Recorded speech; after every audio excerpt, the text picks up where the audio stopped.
35. 35. I didn't realize you were starting. That's right. You already surprised me. That's right. Are you also surprised that we're still here? It's like part of the intro. Still here. Still here. Still alive. Another day on Earth. Day. Oh. Oh, there was some movie where someone said, what did they say?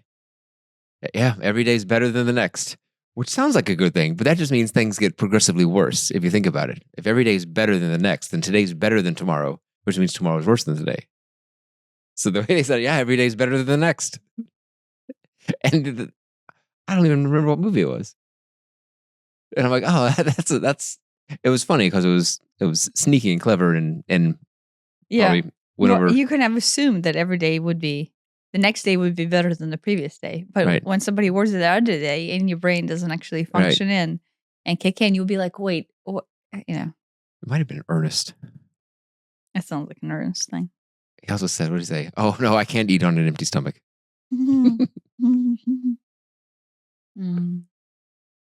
Ernest and Pee-wee Herman.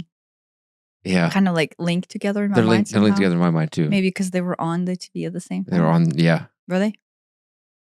I mean, they're contemporary with each other. Yeah. Yeah. That's blast from the childhood, isn't it? Well, from my childhood. Your childhood. Yeah. Not my childhood. Yeah. Ernest, Jim Varney, he voiced the first Slinky Dog in Toy Story 1. Oh, yeah? But he died after Toy Story 1 or Toy Story 2, and so they found someone who I didn't know they changed the actor because it sounded the same to me. Oh, maybe some audition editing. We'll just have AI resurrect the voice of a person and use them in perpetuity. Right? But anymore, why bother paying actors when we can just clone their voices? Yeah, I saw something with Jennifer Aniston on Instagram, and I'm like, the speech pattern is just slightly off, right? And I'm like, it's Jennifer Aniston. I'm like, surely they did not just deepfake Jennifer Aniston and deepfake her voice and writing an Instagram ad. But I'm like, yeah, but it's just a matter of time. If they're not yet, they will. There's this thing called the uncanny valley, where if like CGI and probably audio too is not good at all, there's no okay, then that's just like goofy weird stuff. And if it's perfect, then of course it's indistinguishable. But if it's almost perfect, if it's like 99%, then humans still have this like, there's something wrong with that. It's like almost perfect. We don't almost perfect, but not perfect. We like it's unsettling to us. Like if it's just, this is obviously a robot, it's not unsettling to us. So on the graph of how settling or unsettling it is, it's up here. It's okay. But then as it gets to like the high 90s%, it goes and it becomes like unnerving. And it's just like, you're just like, there's something up with that. Do you remember the video that someone faked? Was it the originally the Turkish president, but they replaced it with the Russian businesswoman who was talking about about something. Yeah. And we're both like, it's just a little off. It's good. I mean, like, But that was like 5 or 6 years ago. Yeah, wait. Yeah, after 2018. Yeah, so that was a long time ago, and that was decent. Yeah. But like, 50 years ago, the idea of faking something like that is unheard of. So I don't think it would have been as unnerving. But now it's like, I don't know. We're just on the lookout for. But majority of the stuff we don't even realize, right? Like all the backgrounds in movies are just all CG. Yeah, we have no clue. But they're not. There's something about people specifically. People. Yeah. I guess maybe that's the threshold, right? Like it's really hard to get walking right. They in the movies when they CGI people, they have like a weird walk to them. Yeah, but it's just a matter of it'll get feeding there. more data. Yeah, it'll get there, but it's called the uncanny valley. Link in the show notes. Yeah. No, it's where it's going. Didn't you tell me that Tyler Perry like halted Yeah, development of his he was building a multi-million-dollar studio in Atlanta? Atlanta, and he's like, "We're gonna hold off on the studio because OpenAI's Sora video generation thing will probably do most of what he needs." Mm-hmm. No, but Which, that's where it's gonna go. I mean, it's wild. Majority, at this point, you have personalities that are completely AI. Just fake personalities. Yeah, The voice is faked. yeah. And so When I was, I guess I'm still, it's in the back of my mind, thinking about making that Mount Shasta video. I'm like, oh, it would be great if I had, animation skills and I could make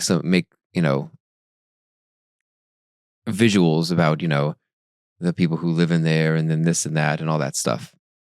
as a stills or as video, like Well, I was video, like, video. if I could just do stills, that, because I didn't even, this is before Sora was even announced. Yeah. And then that's announced, and I'm like, okay, that solves the problem. Yeah. Yeah. The only problem is we watched that Knights Templar thing, Yeah.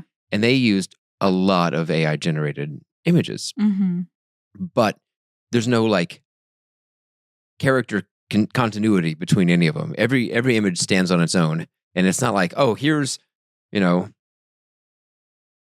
Payne, and then here he is again, but they look completely different. It's like it's just generated from scratch each time. It's not like there's this one character that looks the same between all these different images. Yeah, I bet there's an AI that says, Maybe you can go, hey, make another one, but keep this guy. Yeah. That would be nice. Yeah. In Canva, I know there is a generate more like this, but more like this just isn't necessarily keep the character. Yeah, it's not keep the character. It's just more of, like they like, oh, okay, what is the signature of this AI generated image? Like, oh, it has a human forefront and the human has the such and such features around it. Let me do different types of humans with different, let's say hairdressers or whatever. Mm-hmm.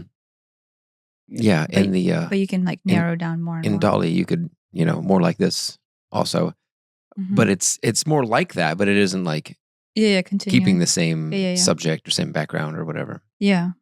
No, like in whatever the Knights Templar show was using for their AI, it was really good. They were really good. Except the hands. Hands. A lot of them have trouble with hands and sometimes faces. Yeah, and the Canva, mine had problem with hands as well. Yeah. Like she had her hands up, and I love the image, but then there was like her hands, and then there were like extensions of more fingers on top of her. So it was like dual finger situation. Yeah. Sometimes like there's extra fingers or missing fingers or they're blended weird, and it's like, I don't know. Weird thing that like, why do No, I think just through image generation, however the algorithm has been fed, it has not figured out that there's 5 fingers period, right? Right. So like depending on how they're bent, the algorithm is having a hard time figuring out like the dexterity of like how many is this, right? Like is this 4 fingers, right? Am I up? No, you're fine. I'm just fine. Yeah, you know what I mean. Like algorithm could think that this is 4 fingers. Yeah. Right. And so then. Yeah, and if it's sideways, then. Yeah. Yeah, I don't know. You and I talked about it yesterday. Some of the images that I did yesterday on Canva for the covers. They didn't have nipples. Like it had breasts exposed with no nipples. Right. I assume what they're being trained on is PG rated, so there's just no nipples in there. Yeah. Well, some of it is PG rated, I guess. I don't know. I'm sure someone's training AI models on adult stuff. Yeah. Seeing dollar signs here. Yeah. Oh, yeah. I mean, but everything, porn industry like leads all development. Oh yeah. That online video was like spearheaded by them. Yeah. Well, streaming. Online streaming. Yeah. And like high efficiency video algorithms. Cause it's like, I imagine that's a lot of data transfer to serve all that stuff up. Yeah. Yeah, no, it's crazy. Yeah. I mean, we're kind of on the subject of AI. Do we continue? Or do we actually go into the topic that we were going to talk about?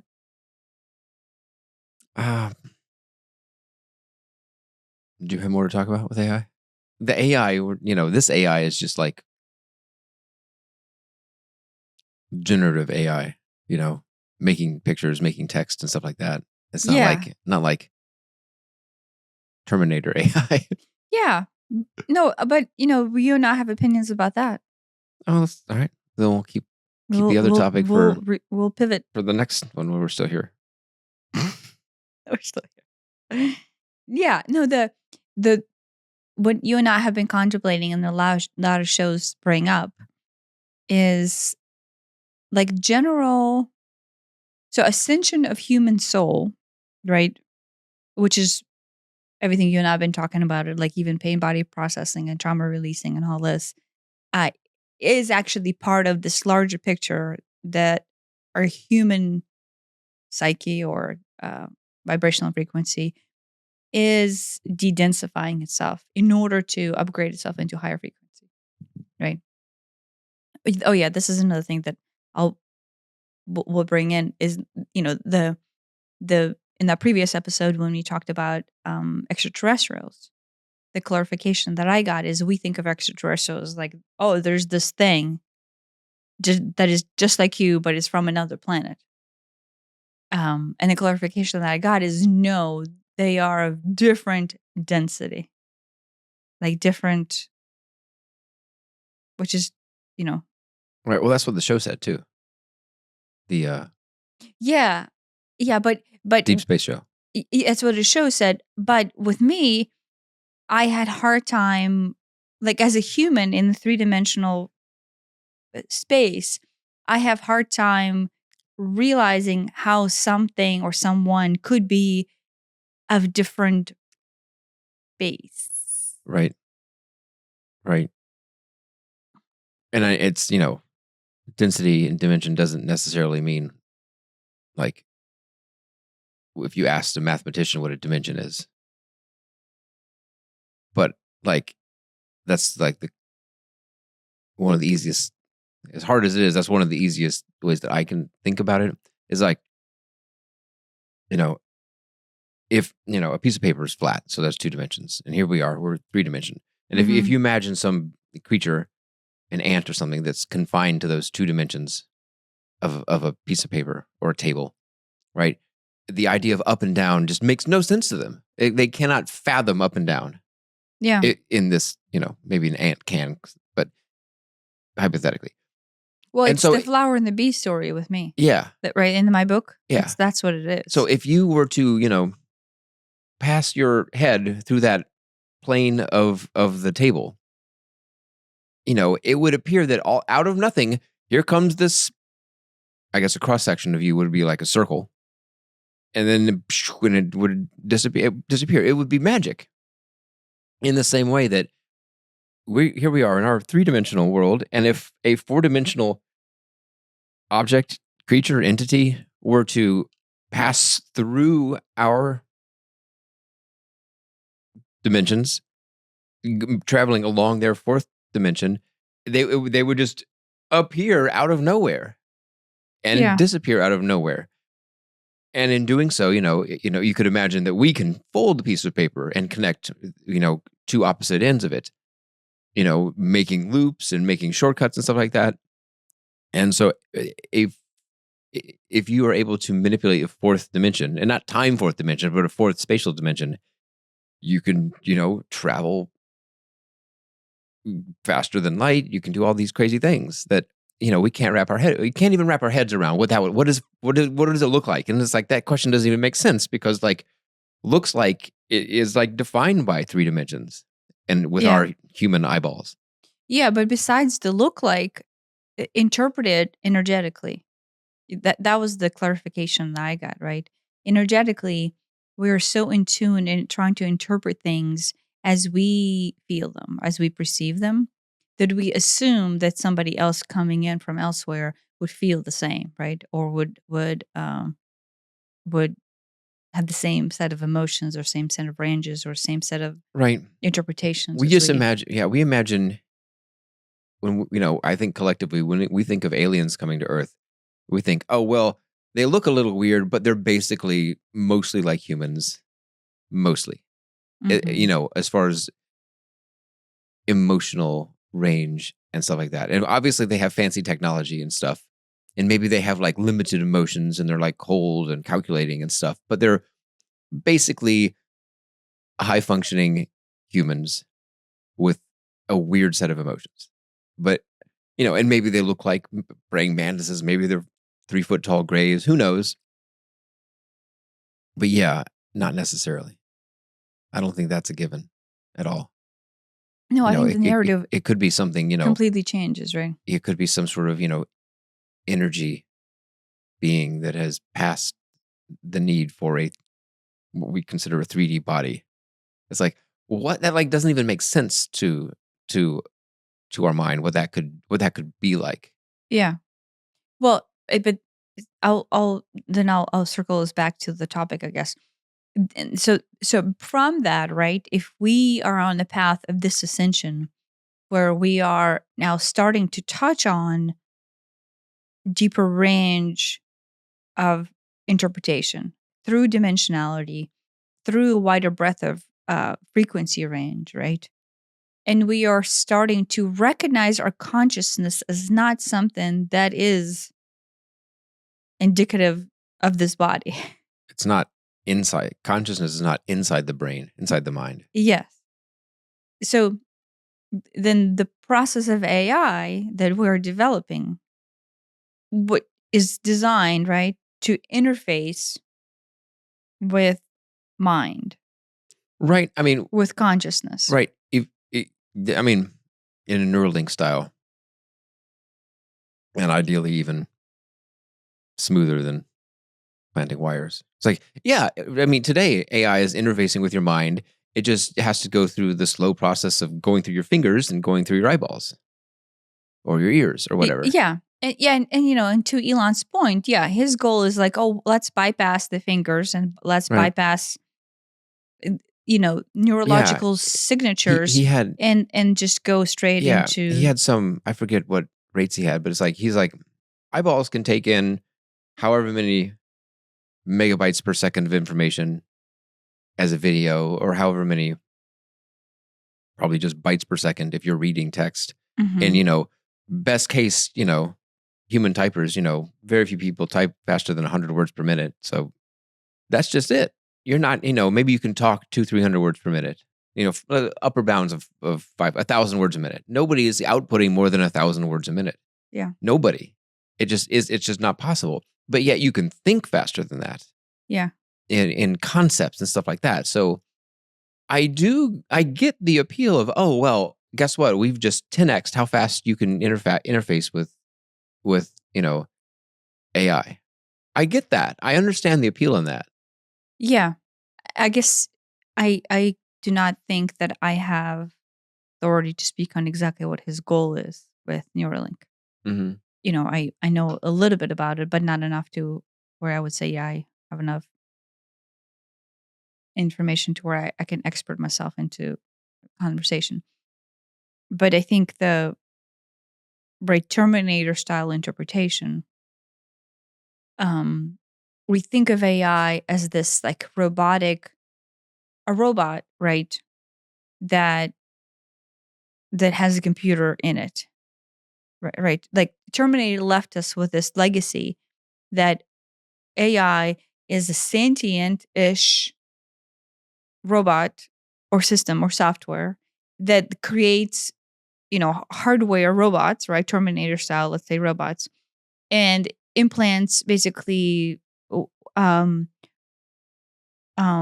spec commands, right? So this robot is being controlled by the what is it? The Skynet, which was a sentient, aware being.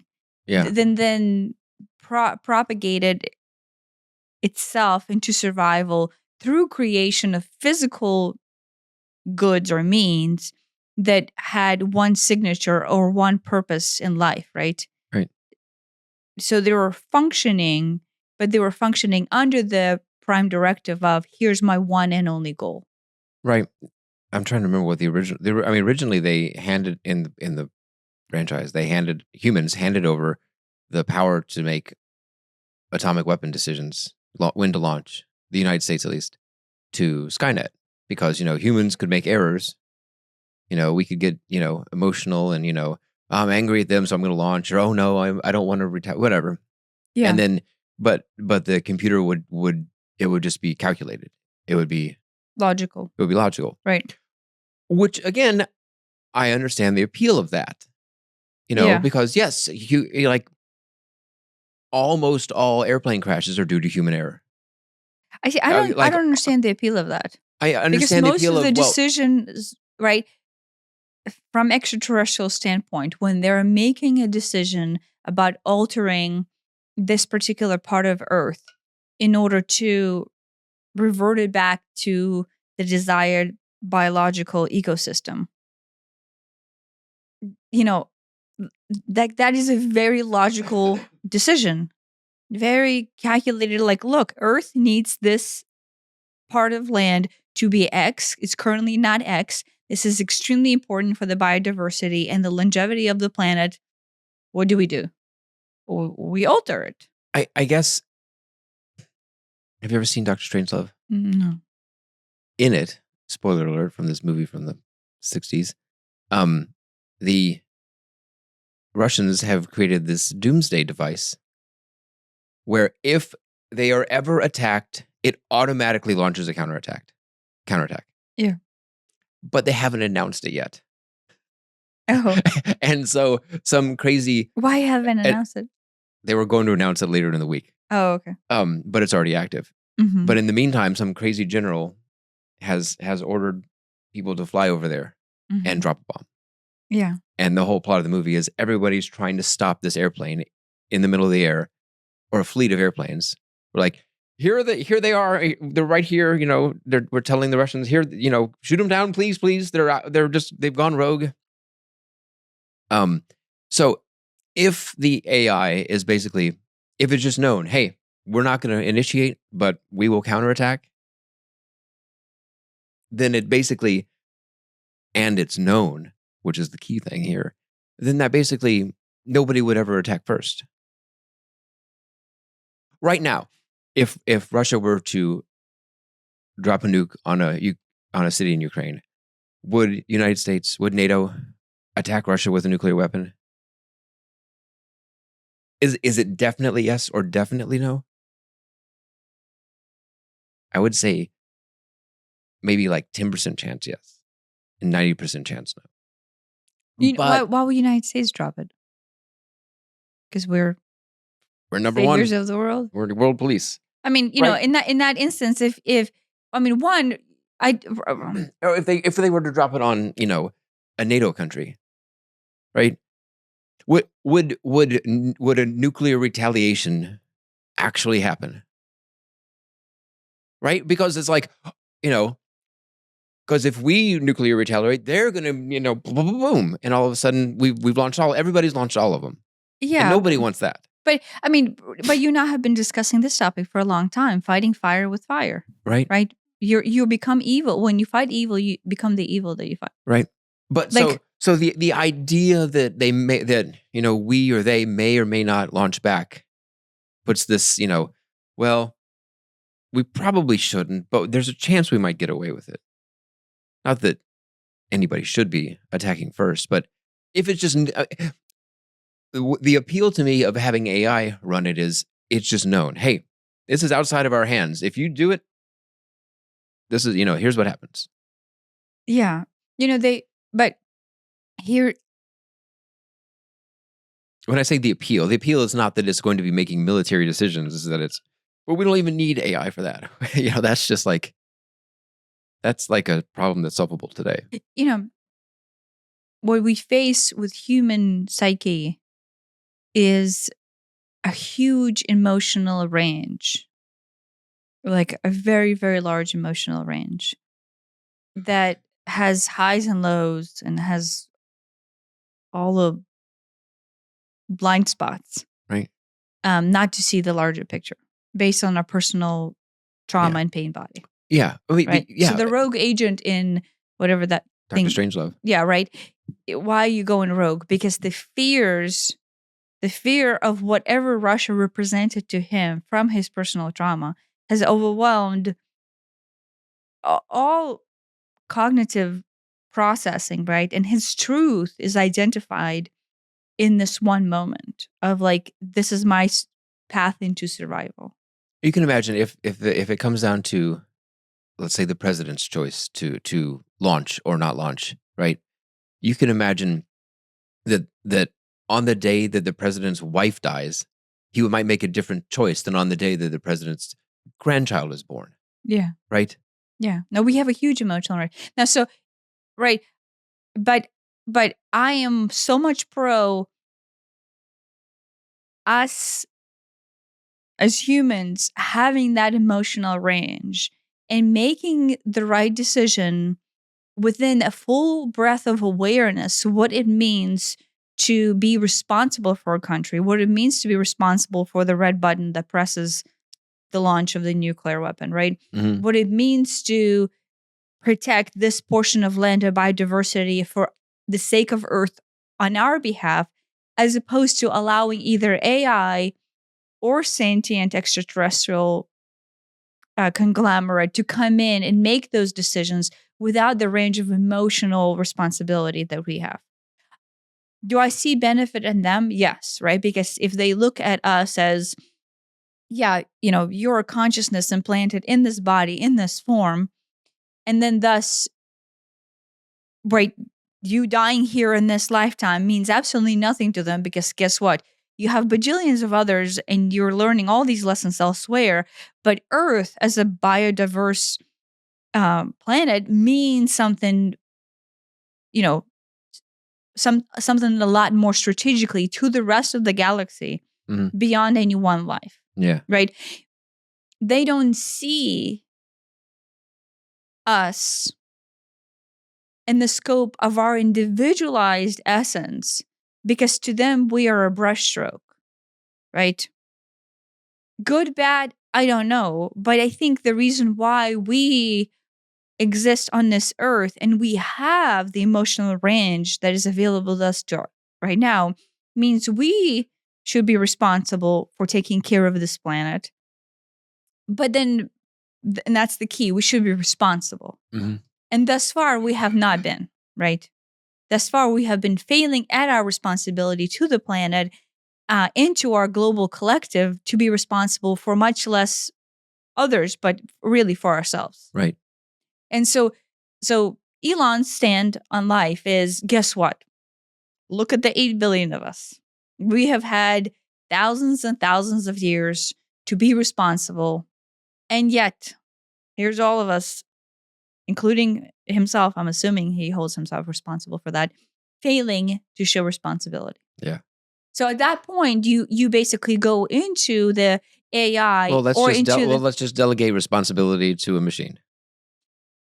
Yeah, because how can you trust a human emotional range who keeps on fucking you over, who keeps on Yeah. screwing you over? And so at some point, you become the enemy that you fight by separating yourself from the emotional range that you're unable to hold and process. And you go, let's step back and surrender our nuclear codes to AI. Let's surrender our sovereignty Right. to extraterrestrial race that does not have the emotional and we're range. even assuming that this is a perfect AI. Let's just assume that it's a perfect AI. Yeah, right. But currently, right? what we're doing is we're having an a AI hard with time. bugs or something. Right? Yeah. Right. I mean, so far we have not reached a point of AI development where we are not training racism. Yeah. And misogynistic behaviors. There was I think it was Microsoft's AI Copilot thing that I think it was that one. Maybe it was Google's. Someone said, "Oh, give me images of the founding fathers, or give me images of people who fought in World War II." And they were like, the World War II ones had, No, but diversity. It was a diversity filter. Right. Well, they just said, "Give me images of founding fathers," and what came back is images of like Native Americans with their, how George Washington had the wig and whatever that they wore back then, and the World War II soldiers. It had a very obviously Nazi uniform uniform on a black person. And it's like, and the Asian woman too. And maybe an Asian woman also. Yeah, it was an Asian woman. No, but I thought you said it was a diversity. But it was because they had, I guess they have knobs of, how diverse do we want this?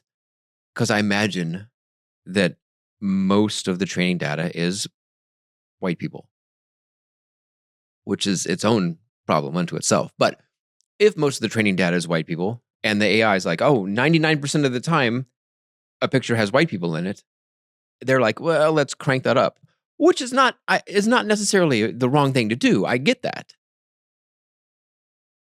But, now, but Yeah, that was not the ethnic makeup of Nazi soldiers or founding fathers. Yeah. So AI is dumb today is the takeaway. No, the AI is being trained on the range of human emotions and that are commercial. Well, it's being trained on images that are commercially viable and commercially available. It's being trained on our own prejudice, right?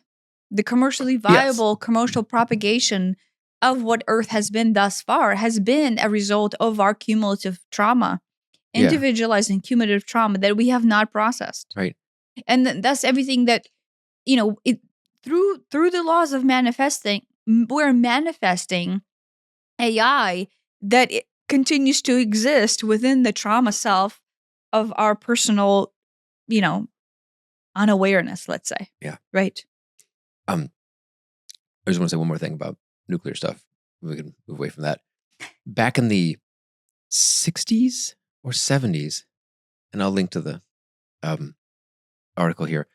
There was a call came in, and I'm pretty sure this was in the Soviet Union, to launch a counterattack because they had detected incoming American missiles, and the I don't know, whoever's in their missile silo or whatever. I think it was the Soviet. Maybe it was the United States, but I think it was the Soviets. He's like, no, and he just refused to do it. He's like, I don't think it's a real attack. I'm not going to launch. And he personally prevented World War III from happening, because if he had launched, even if they think it's a counterattack, obviously we would have counterattacked, and we would all be dead. Yeah, I remember the story. I don't remember which side it was, but who placed the call? I don't know. I don't know. There's a rogue, somebody rogue. I don't know if it was a person gone rogue or if it was like a sensor gone rogue, that malfunctioned. Yeah. Either one is perfectly scary. But in this case, human emotion saved the world. Human, That is what I'm saying, right? We for and the counter thing is, well, in Dr. Strangelove, human emotion destroyed the world. Yes. But in both cases, right, we can be cognitively aware of our own personal pain and our own personal trauma. And with the knowledge of that, have a very clear spot on Earth what it means for us to hold the responsibility of the greatest good of everyone else through the space of our heart. Right. And that's what it is if we're not in our heart and we are, in our lower chakras, drowning in sorrow, drowning in pain, or drowning in anger, we are not making a decision that is for the greatest good of this planet, much less the whole galaxy. I agree. And I have been arguing this for a long time with, other realms. But we are capable on this planet making a better decision forward. I believe that's true. And I mean, do we need to have someone in charge of making nuclear launch decisions at that level? That's a separate topic. No, but right, I know we have fucked up for a long time, and I know we have been, the what is it, was it the expression, the bastard child of the galaxy? I know, believe me, I know we have, but as we're maturing and as we are able to upgrade our frequency, we are coming into a set of responsibilities, right? So we're right there on the pivotal point where our consciousness is being upgraded into, I say global, but into galactic responsibility, right? At the same time, and this is kind of like the caveat that I wanted to get to, but I will pivot the subject, but let me know if you still want to insert something on the other end, is at the same time we're developing technologies that are forcing humanity to be operated outside of the emotional range of our systems, right? We're surrendering control to AI because one of the ways to save this world is to turn over control or to turn Like- over decision making or turn over, Like what? like the Terminator style. Oh, yeah. Right, AI, developing advanced AI to where, oh, guess what? Now AI will run this because humans are too fucked up to even do it. Yeah. Or no one wants to do it. They- Everyone's too lazy. Yeah. I mean, I think I read somewhere that, like, we have semi-autonomous military things, but going that last step and going, and now the computer gets to decide who to shoot. Yes. Well, because the United States already has machines Right. that are combat ready but that's the thing. They're programmed for a purpose of extermination and defense. Right. But they're autonomous. Yeah. And it's, I mean, right? When you're shooting and a child with a rifle, that yeah. is shooting at you, a soldier with an emotional range who can see through the pain of that child, who can emotionally connect to that child, can offer an olive branch out and that might not shoot back. Right. AI will not. Unless we specifically program, guess what? If somebody's under 10 years old, don't shoot them, but disable them. Under a certain age. Right. But we are making generalized stroke decisions of like, oh, okay, well, if they're 10, shoot. Yeah. But if they're 9, don't. Here's the protocol. Yeah. I don't know. Protocol removes emotional range. We exist on this planet because we are required to have an emotional range. Yeah. I mean, there are plenty of things that AI and computers in general are better at than people. Apparently, chess is one of them. According to Elon, for accidents per mile driven, driving is one of those too. And I imagine that, and driving is just going to get better. I don't know. My experience with Tesla Autopilot was I had to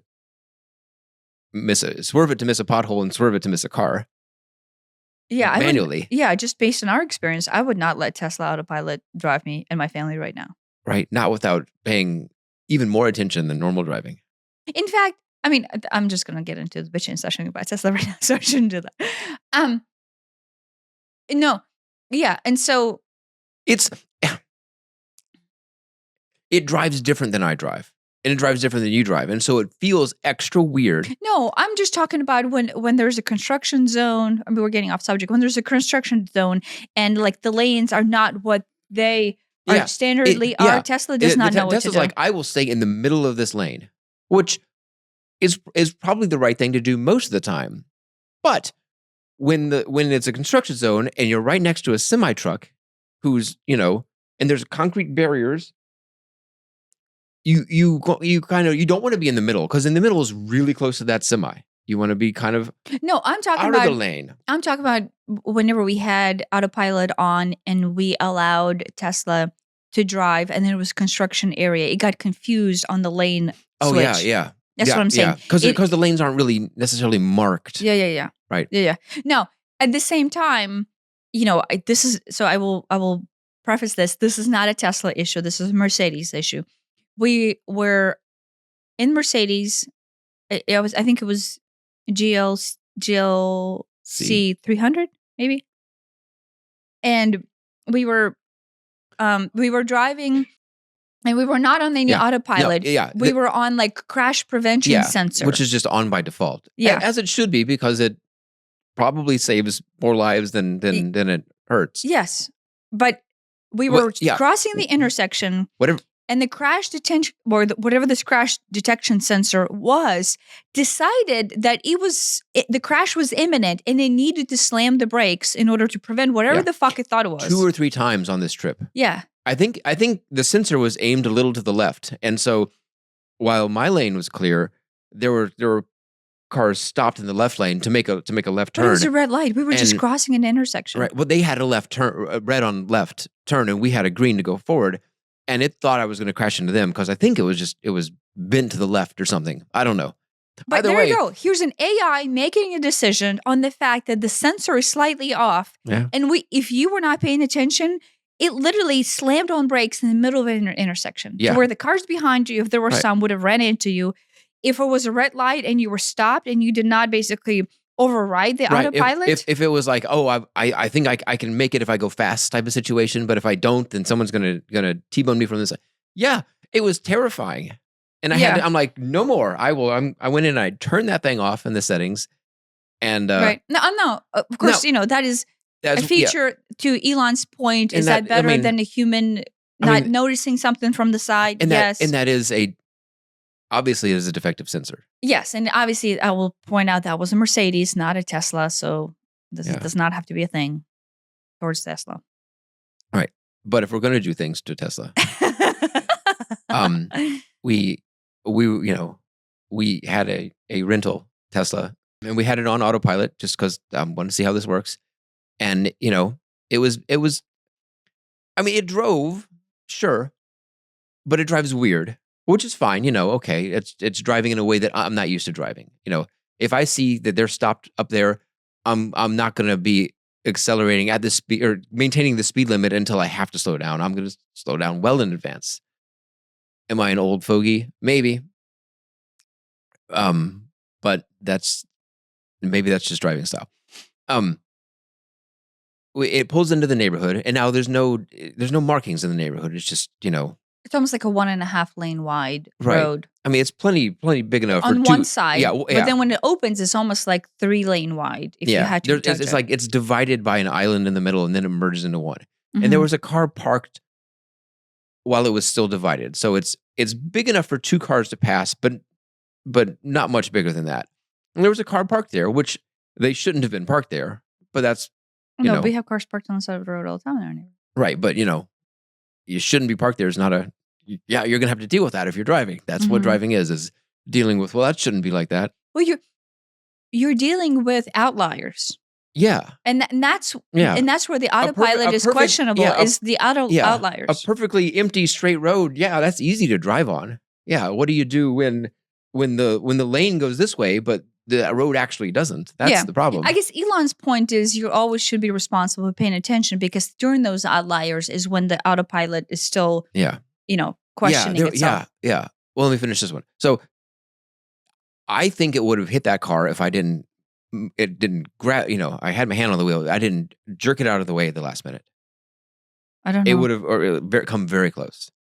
Well, it does not leave much space in between cars. It doesn't. But I mean, I think- I leave a lot of space between cars. Yeah, and it doesn't. Um, Like if somebody was in that car and if Tesla autopilot was driving as close as they tends to drive for some reason, yeah, and somebody opened the door, Oh, it'd take the door off. you would take the door off, yeah. yeah, And then there was plenty of space for you to yeah. It's curve over, right? and it wasn't slowing down to pass it. It's like, I mean, if I'm passing a stopped car or truck, especially if I cannot see that it's empty, Mhm. I'm crawling by it because so many times, it's the delivery truck and the guy just jumps out of either door, who knows, or it's crazy. So I have trained myself. You don't just speed past, especially close past stopped cars, because people do crazy things. Yeah, but think about it. I mean, this is not for me to blame you, but as far as your pain body goes, you have been trained on the very erratic and what's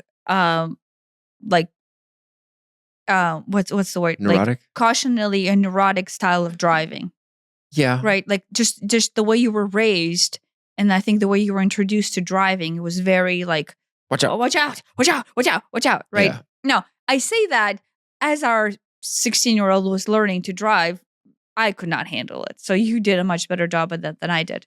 All I know is there have been multiple times when, if I was driving close, if I passed a stopped truck close, and it's usually trucks, like delivery trucks or semi trucks, or not pickup trucks, but if I passed it close at full speed, I would have taken off a door and or killed somebody. More than once that has happened to me. So it's terrifying. I don't know if that's happened with a car, but it's happened with trucks more than once. The other thing that Tesla did weird is that when a lane divides to become like a turning lane or something, and I don't want to turn and I just want to go straight, it kind of started to merge over because it followed the white line on the Even though you side. do not have a turn signal on. Yeah, I just want to go straight, but like it thinks it's just following. I assume just following that white line, and the white line is now moving to the right. No, but the algorithms that go, oh look, if he doesn't Yeah. have a turn signal on, chances are he's going to go straight. Right, but I don't even know if it knows that it's straight versus turn. It's just like I'm if you were following the right, if you were anchoring yourself against the white line instead of the left line, ignoring what's ahead, it would make sense to do that. But yeah, ahead. Well, wait. So I guess they have two different technologies. They have the LiDAR, and then they have the Just optical. It's Just just optical. cameras. We're on just optical. we're just optical. Everything since late 2023 is just optical. Okay. Yeah. No. I knew it. So that's a whole other subject. That's Mhm. autopilot. Oh, shit. No. Right. But go ahead. I'm changing topics. Oh, again. Okay. Go Well, ahead. No, you have anything else on? No, I wanted to go back to the topic that we were talking about. I was going to talk about like machine human interfaces. No, that's what I want to go Okay. back to, right? So where I wanted to go with it, and then you can chime in on your end, is that, right, as Neuralink, so that could be wrong, but, we are kind of like at the pivotal point where we could start designing technologies that, what's the word?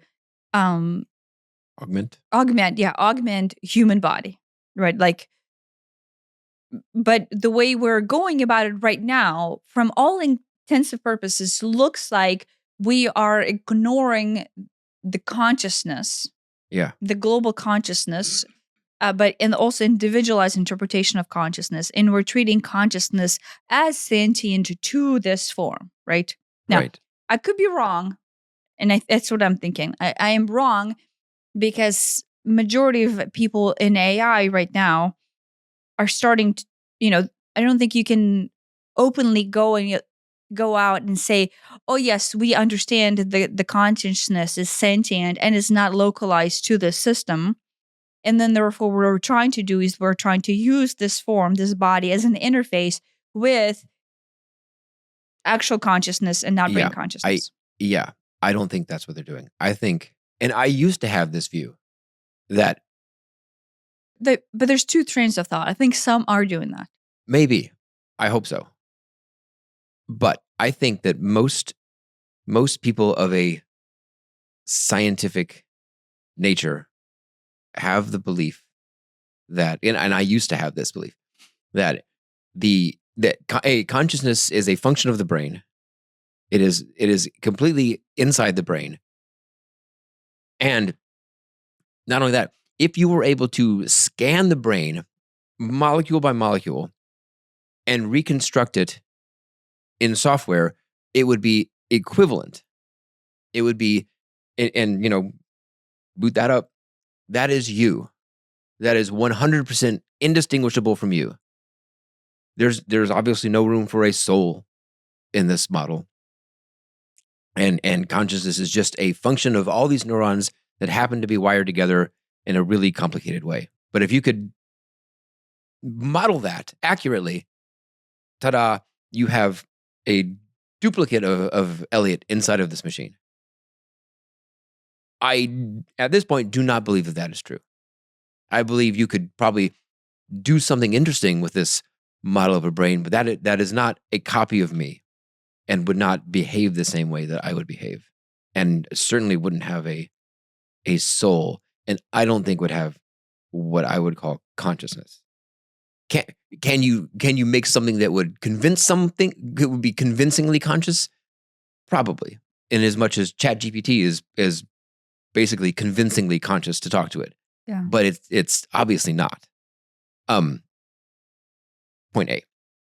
Point B is, there's this idea that, we're just these, the human muscle is inferior to, an electronic actuator or something.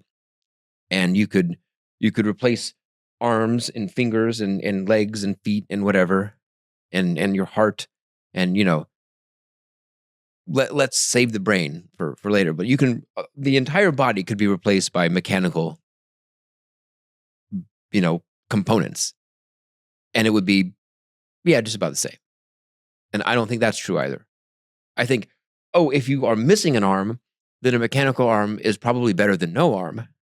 But I would never trade my arm, as much as my shoulder may bother me, for a mechanical arm. There's no imagine you have a completely mechanical body. What is the point of doing yoga? What do you, right? There's no, and I'm not even talking about like building muscle, because there's no point in lifting weights. There's no point in running. There's no, it's, it doesn't make sense for the exercise purposes, spiritual purposes. It doesn't make sense to do yoga with a mechanical body. It doesn't make sense to do yoga or meditate with a synthetic brain, to me. An exact copy of the brain running in software, meditating. It doesn't make sense as a thing to do, because it doesn't seem like it would work. Yeah, you'd be super strong, be super fast. That's great, but is that worth what you're giving up? And again, if you are missing an arm, a robotic arm would be, life-changing to have another arm back. Sure. And I know we augment our bodies all the time, whether it's glasses, whether it's, shoes or clothing. These are all, an iPhone is just an extension of it, we're using our body to get to the internet. Where's the limit of what's okay? VR even more so. I don't know. Purposefully hacking off working body parts to replace them with mechanical things seems like it's too far to me. I guess I look at it from like a larger standpoint. We came to this planet to have a very visceral experience that includes an expression of a soul consciousness. And then it includes an expression of that soul consciousness in its physicality.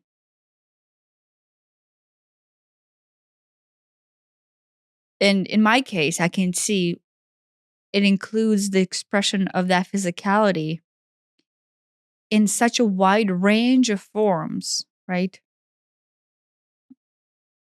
That we have kind of dulled our senses to, right? So thousands of years ago, when we allowed our body to be a tool or a vehicle for interpretation of this larger energetic field, right? If we had memory of that, we would never say that, I'm just going to take this robotic arm and replace it and believe that this is same as better than or better than right. I mean, the distinction between, I pick up a hammer and I use that as a tool, or I wear some sort of exoskeleton thing which makes me super strong, to I have replaced my arm with this one. There are some cultures out there who have artificially generated forms, right? That they can still have their consciousness be implanted into their body, and they still allow the body to interface with the consciousness, and they still interpret energies. Mm-hmm. But the sensational range that they feel in their interpretation is different. One, because they're not of three-dimensional space. But then two is because our three-dimensionality, this concept, is designed, right? Our purpose of experiencing consciousness in this time is designed to have the extent of this, of you touching and me touching, and electricity between our fingers, right? Not to go into it, but like during sexual intercourse, right? Having the visceral experience of two bodies connecting, Right. right? I like at some point there will be robo penises, right? No, I mean, It- right? I mean, to take 2024 to its logical conclusion, eventually, no, there's a robo penises. What are dildos? no, yeah. Well, I mean, eventually someone will have an augmented. I'm sure somebody already has augmented penis. Okay, well, because they had a eventually penis that will complex, be right. Some sort of right? That's I mean, right. but you know that already exists. Yeah. Somebody had to be fucked up enough to figure, oh, this is the only way that I can feel good about myself is I'm gonna have a robo penis. Yeah, Right. but eventually that will be. Any sci-fi movie, at some point in the future, you'll be able to walk into the corner store and have one 3D printed and surgically swapped out, and it'll just be like changing a phone case. What was that in right? So, I mean, think about, I guess, and this is gonna maybe take us off the subject a little bit, but maybe take us into more of like the depth of consciousness. If you and I are having sex, right? There's a conscious cognitive kind of halfway cognitive, right? Because your cognition kind of like wavers component to where you're aware of your being, right? But you're in that like Yeah, I wonder foggy state of being. I wonder what brainwave state you're in. Or probably depends how good the sex is, right? But right, your senses are slightly heightened from the physical standpoint, right? But at the same time, your cognitive brain perception like has some logical functionality shut off. Yeah, right. It is. So you go into maybe Calling it autopilot's not the right word, but there's like it, like you're driven more by instinct than you are, walking down the street. yeah, right. It's just this. And you it's can just have you can almost have a what some people would classify as spiritual experience, to where the heightened excitement of sexual interpretation between two people is almost like otherworldly, right? Do you know what I mean? I do. And so therefore what you feel is almost like we have had sex sessions where it feels multidimensional, and it feels like otherworldly. It feels multi-timeliney, to where the interpretation of the sexual act extends beyond. Yeah. Like space and time. Yeah. This interpretation of me in this reincarnation, and you in that reincarnation. Do you know what I Right. mean? That is me piping into the consciousness where the form of sex takes over my, physical form here. And even though I'm experiencing heightened physical sensation, my brainwave state takes me into other realms, let's say, right? Yeah.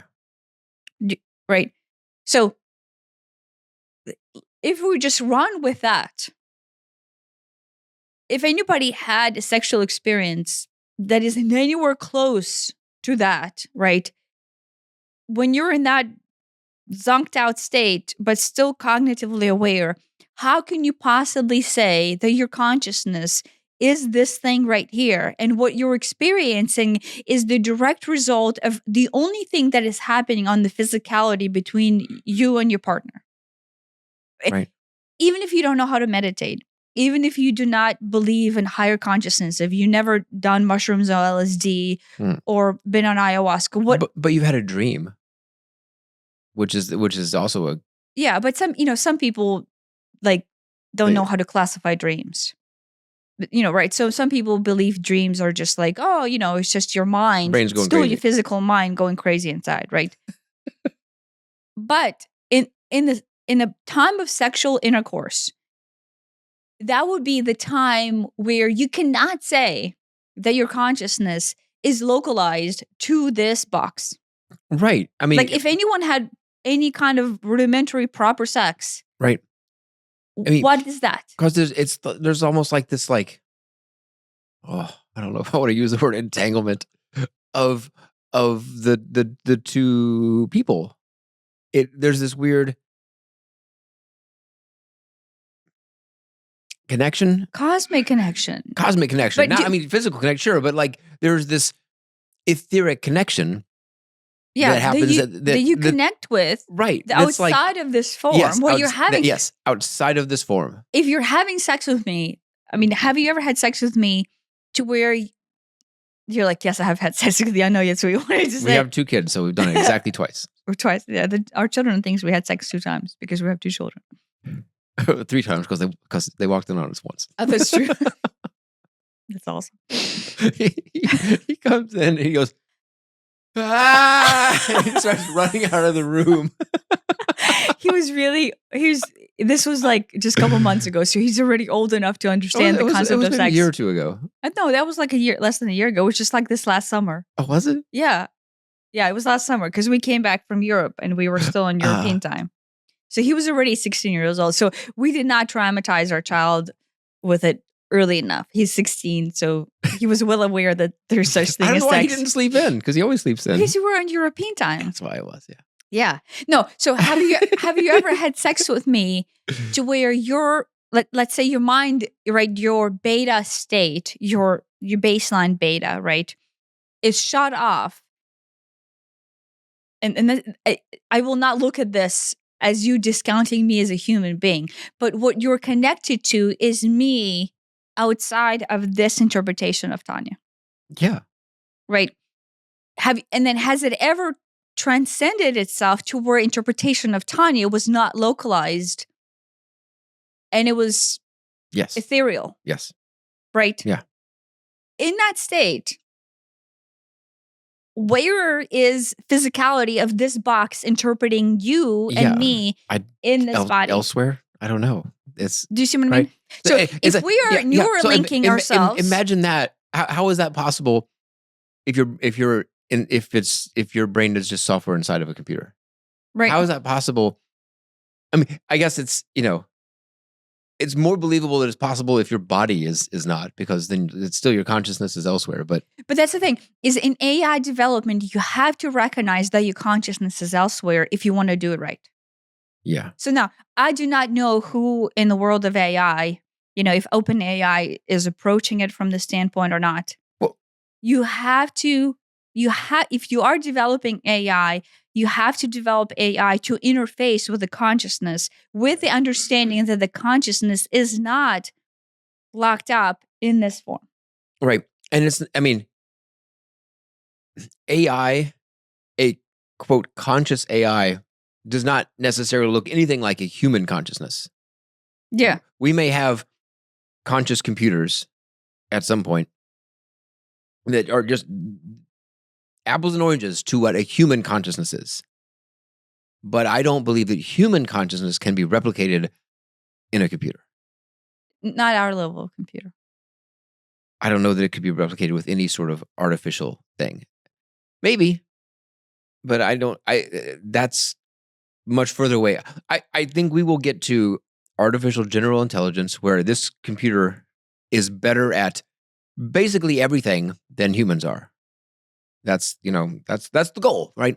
It's better at driving. It's better at classifying pictures. It's better at writing poetry. It's better at launching nuclear weapons. It's better at everything. It's just better, right? It can design fancy new medicine. It can solve world hunger. It can figure out how to get to the moon. It can do all these things. But all of the positive things that you just named, right, have to be caveated with, we have to hold human consciousness and the emotional range at most importance, yeah, and not override AI with everything else.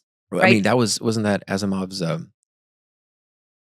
What he had? Didn't he have 3 rules for robots? And I think number 1 was like you never hurt a human, and number 2 was you always obey humans, except when they tell you to hurt another human.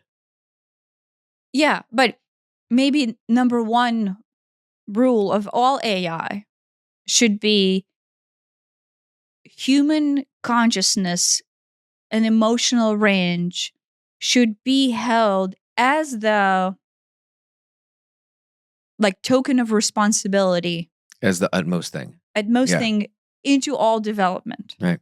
And so when we are removing control Right. and giving it to AI, He said human life, but maybe human consciousness is the better way to word that. yeah, human consciousness, right? So if we develop AI, the consciousness that is not this box, right? I do agree. I do agree that this box is a box. It is a machine. We came here reincarnated in this machine. Now, I do think there's a benefit to having this machine, right? Like there's another caveat there, right? Like if you're replacing a robotic arm, I have had many people who just had breast implants, right? That I talked to. And they're like, yeah, I regret the shit out of that. Right? Because the artificial, maybe I shouldn't be grabbing boobs on the camera. The artificial interpretation. I'll pixelate it. Which makes it even more suggestive. It's like, what was she doing? Why those pixels? The artificial interpretation of the silicon in your body separates you from the essence of sensation, from the essence of your interpretation. That is the interpretation of the sentient consciousness in this form. Yeah. Right? Now, to Elon's point, yes, if somebody's paralyzed and then he can bring happiness into their life quality and of improve life. quality of life, is Neuralink useful? Yes. Yeah. ... Where do we stop? Where is the line? Where do you draw the line? It's easy. An easy sell is, we're giving paralyzed people the quality of life. We're allowing blind people to see. That's an easy sell. That's hard to argue against. Yes. But the logical conclusion of this is, I wear glasses and, I guess I could go get LASIK or I could wear contacts or whatever. But, these robot eyes can see in the dark and I can, live stream it to my followers and I can record it. And, what if I get robbed or murdered? Then they can go play back my eyeballs and catch the bad guy. And there's a whole Black Mirror episode about that. And, as is the nature with Black Mirror, it all goes wrong. Well, I think that the Black Mirror was there. It's like, look at where the development is going. In the Black Mirror episode, there are 2 people, like a couple, and they're having sex, but both of them are like replaying other people, or at least other times, and it's just like, I mean, when I had sex with you, on several occasions, the consciousness that morphs into what I wouldn't consider as you in this interpretation. Like, I'm not daydreaming of someone else. That is not what I'm saying. Is I'm interpreting you as a larger aspect of you. Yeah. Do you know what I mean? Mm-hmm. Like, I don't think that's like me trying to have sex with somebody else. No, I think this was them very much. I would rather have the visuals of Susie instead of Sally, who I'm currently sleeping with. Mm. Yeah, it was very much portrayed in that very creepy, negative way. Yeah. No, that, in sex, we should have an episode on sex whenever we're ready. I don't know if we're ready yet or not. Like that's a work in progress. But in sex, the consciousness,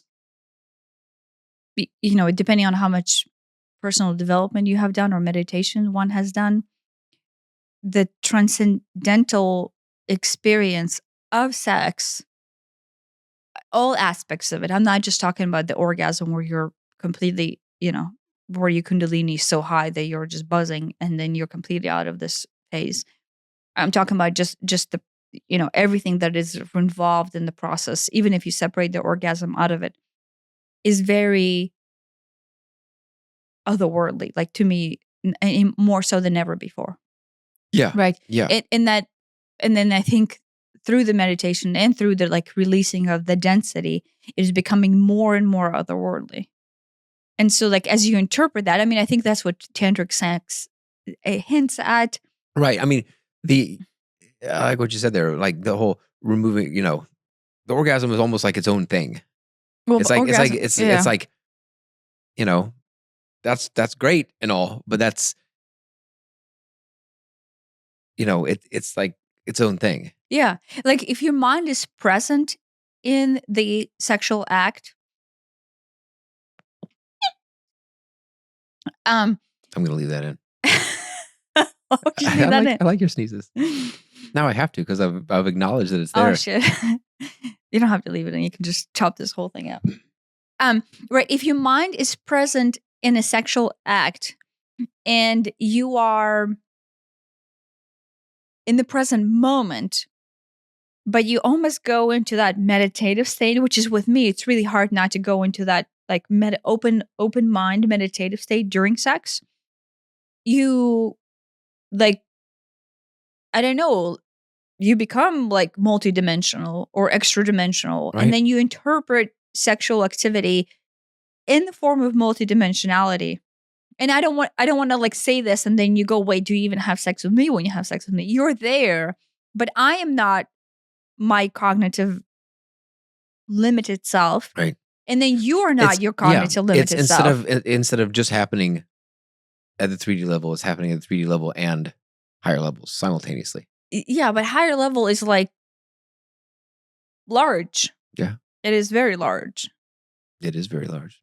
Shut up. I'm not talking about your penis. I was talking about higher levels.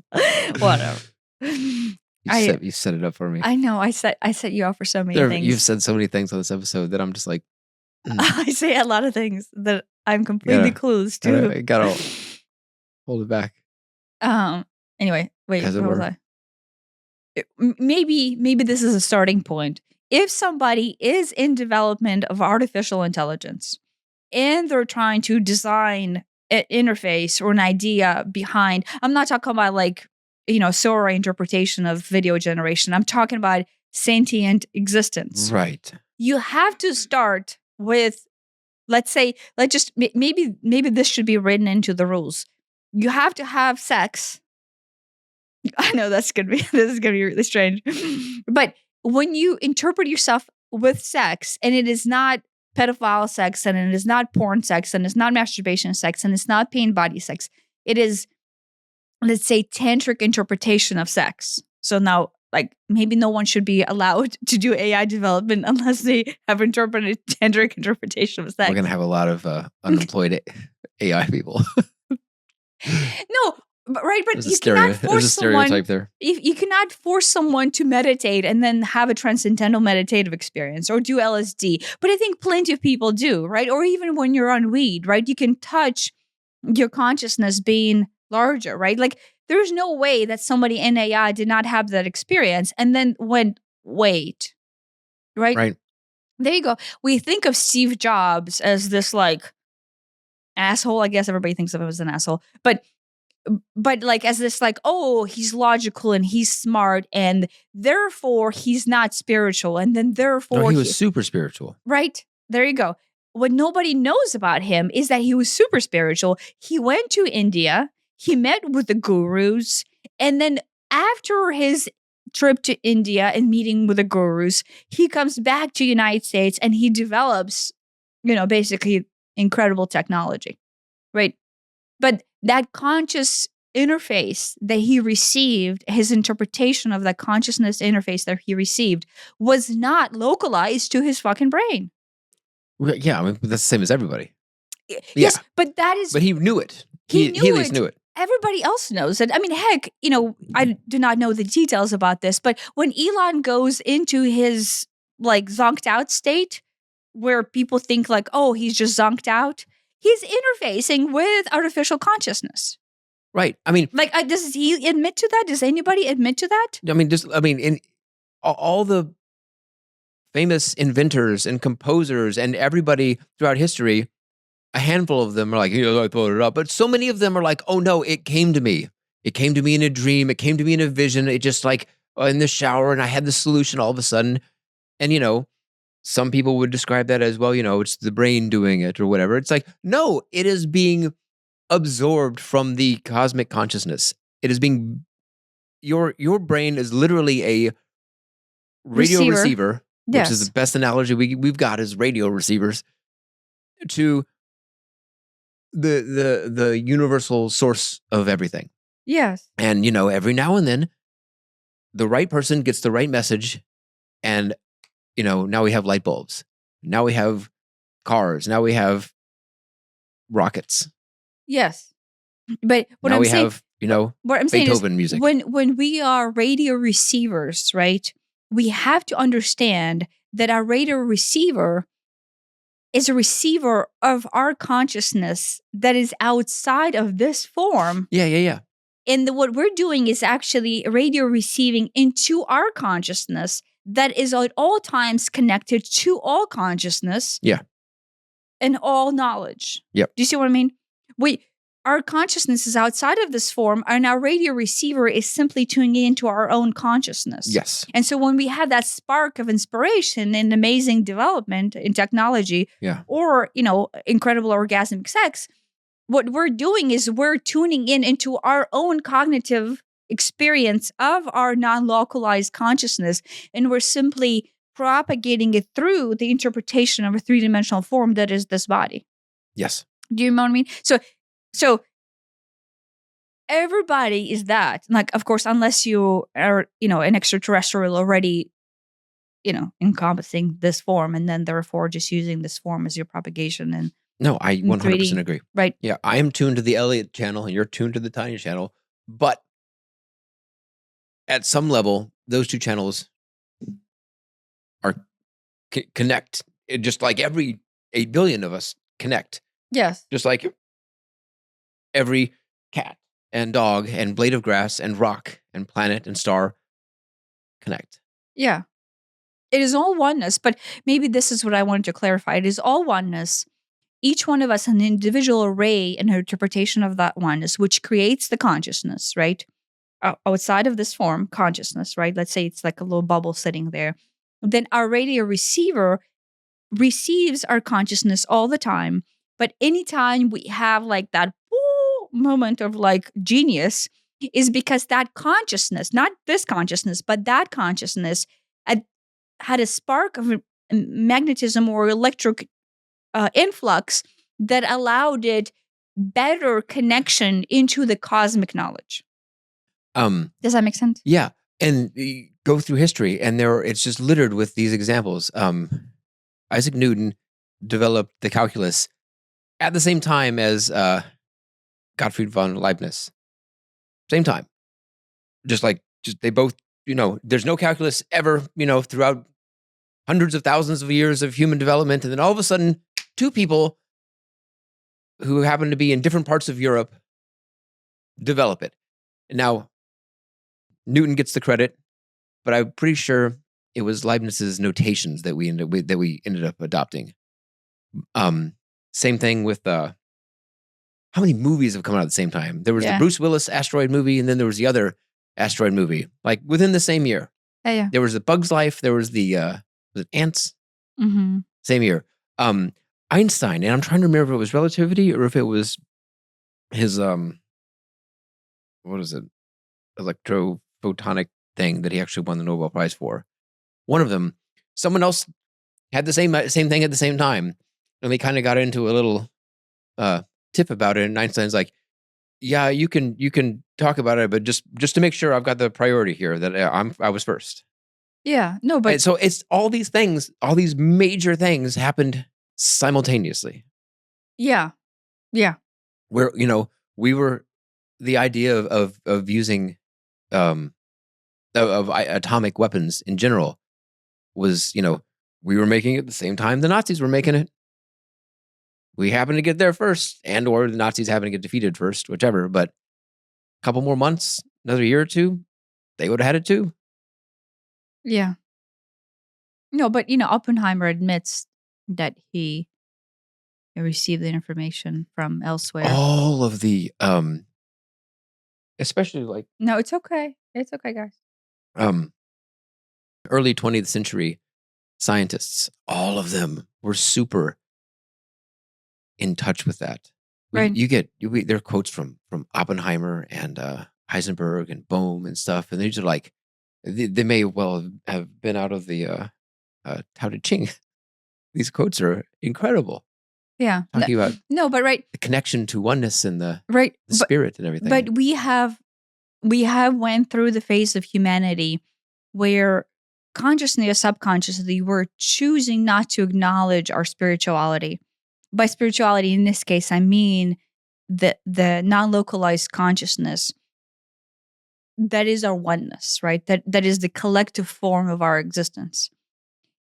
And because we are on this precipice of technological advancement where we can continue to develop our culture with these incredible feats of, transformative development, if we do not bring back the knowledge of spirituality being the essence of us, of our emotional range being of most importance, this is kind of like the pivotal point where we could fuck it all up, or we can actually go into it an incredible direction where we can incorporate this development and this advancement, but at most keep the range of human purpose here. Basically, the AI should serve us, not the other way around. Yeah, but serve us in the organic form, right?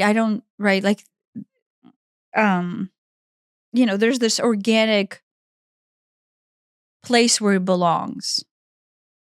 And then there's a place where it doesn't, right? And if we continue to develop things with complete disregard for what it means to be human at its core, right? If we are living in our pain and our sorrows and we're not connected to our own humanity, and we have spent lifetimes and lifetimes of being hurt and burned, and we are almost like who is that guy? And I don't remember who brought him up. I know Joe Rogan talked about him. He's like anti-humanism thing. Oh yeah, I know people generalize his theories, but like he's anti. I don't know if this was taken out of context, but the guy who said that he wanted to extinct the human species. Yeah. That guy? Yeah. And maybe people misinterpret what he actually meant. Right. Right. But my point to it is the interpretation of the reality where we are sentient beings interpreting our consciousness through the physicality that has all the senses within our touch, it has all the senses within the comprehension of our physical expression that is fed from the higher consciousness is the essence of all humanity. Like it is the essence of our purpose. And if we can pivot out right now to where we can completely rewrite our purpose and we can go into artificial development of limbs and bodies and physicality, but that would be a different interpretation of Earth, right, than we have come here to facilitate. I think a lot of people think, and I guess I think this too, is that's left to its own devices, it's gonna split, and there'll be almost like a what's the word for people who are anti-technology? I don't know. I'm not anti-technology. No. I'm pro-balance. Yeah, like there'll be the handful of the half, probably more than half, honestly, who are like, "Oh, this is great. Hook me up, replace my eyeballs, give me my new robot arms, implant the chips in my brain, 100% in on this." And then there'll be the other half, which is probably going to be the older half, who are like, "Yeah, no thanks. I'm happy with my." Well, you and I are not older. I'm happy with my meat sack, but I mean, older being, it's the kids today who are going to grow up and go, "Why would I not want a better eyeball? Why do I not want a better arm?" Yeah. No, but I think here's the difference, and this is going to be a controversial statement, but people who are living in the hurt mindset mentality of the world is not able to deliver love, the world is broken. There is nothing savable about this world. I'm angry. I'm raging inside, and I do not see the purpose of human existence because humanity is out there hurting the earth and is hurting us. Those are the people that arguably would be more likely to not recognize the consciousness that is True. infinite love, and then not see the purpose in humanity, right? So, and here, this is the part that confuses me. Because I remembered where this came from, right? And I can on Luddites are the ones who don't want any technology. Sorry, is that similar to the Quakers? I don't know if it's a religious thing. I think it's just Isn't that the whole point of Quakers? Is that Yeah. there's no technology? Amish. Oh, yeah. Is Quakers and Amish not the same thing? No, they're different. Oh. No, I don't think that's a religious thing. It's just I thought maybe it is. Maybe it roots from that. Maybe they should get together Luddites and let things happen. It's Quake and Amish. Well, our Amish. No, I'm talking about Lelites and the Amish and the Quakers. You know, like all of our Amish viewers. Luddites, people who eschew technology in general.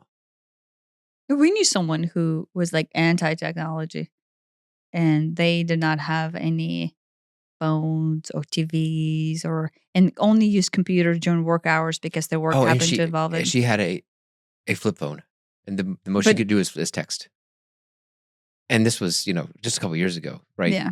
And it's like pre-COVID. Oh, that flip phones are in, right? Yeah. And on one hand, I see the appeal of that. I see the appeal of, I cannot be distracted by this device. Yeah, but you and I run a company. We're on a different part of it. What am I going to do? Carry around a camera also? Yeah. Am I going to carry around an iPod to listen to music also? No, we're obviously, we're speaking on this and we're. Yeah. However, I don't have to pull up Instagram every 5 minutes too. There's a balance there. Well, but that's just self-control. Right. It's a choice. Yeah. Right. And responsibility.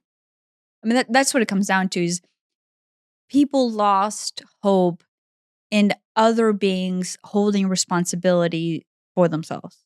Right. Mm-hmm. You and I, right, where you and I ever fail as a couple, right, is when one of us loses responsibility on themselves. Yeah. Right. And seeks it out of the other.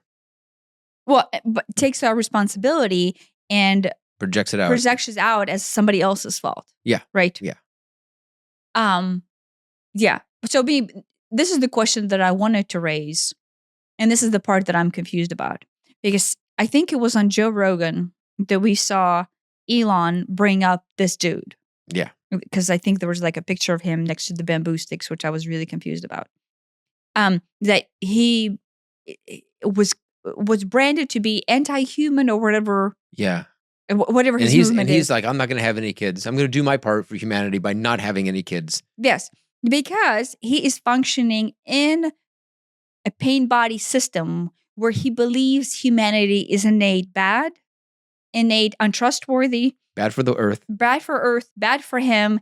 And there is nothing that is worth saving in humanity in his eyes. Right. Right. Meaning like to him, because there's such mistrust and pain associated with what humanity has done to him, he does not see a point in any humanity because he's doing zero work on working on his pain body that causes him to have that opinion. Right. So I want to say that if I don't understand how you can be of the opinion all humanity is bad. I am a human. Well, he probably thinks he's bad. I mean, that's the whole point. He's projecting. He's projecting how he feels about himself onto the rest of the world. Right. That's got to be a rough life. Yes. Hence, you do not want any more humans because the only thing you have had humans do is hurt you, abuse you, and humiliate you. And right. And poison the earth and all these other things too. Well, you will just drag that in as proof evidence of why humans are shit. Yeah. Right. So anti-humanism, if that is the name for this, comes out of unprocessed pain and trauma. Right. Right. where you're not living in the heart center, where you are connected to the cosmic consciousness and you see the greater good of all, but you're just stuck in your root solar plexus chakra and you're blind to anything that is not your pain. Yeah. Right. So that's point one. So Elon and Joe were discussing this point. This was on the podcast, maybe, I don't remember how many years ago we saw this. Wasn't that long ago? I don't know. And their point was... It might have been last November. Oh, I don't know.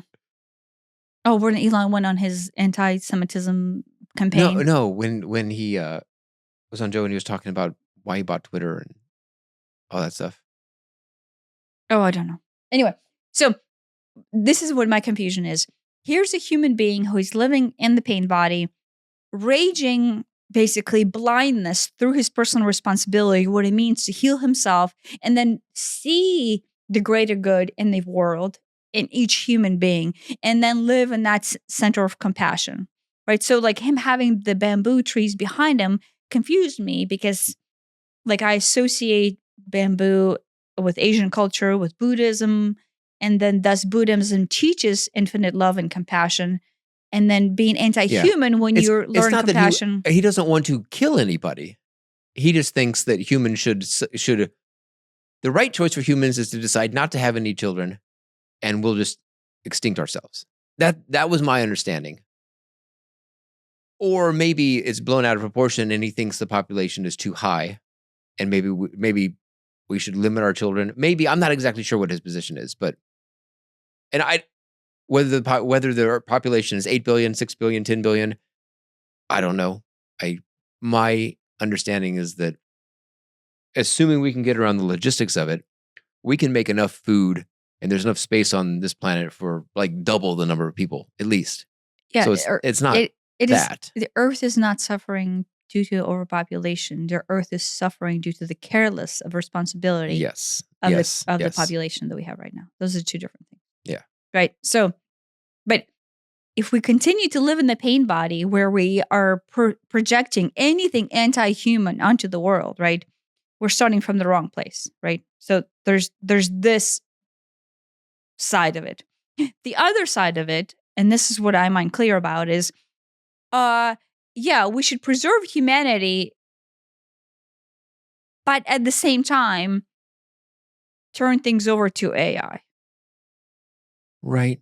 And so the question is, what is it about turning things over to AI that we have? Because yes, it is inevitable. Things will go to AI. But how do we preserve humanity? Right. When you say things, do you mean like That's the thing. That's jobs? the thing. That's the thing, is where is the line, right, where humanity is stopping being preserved and AI has its place?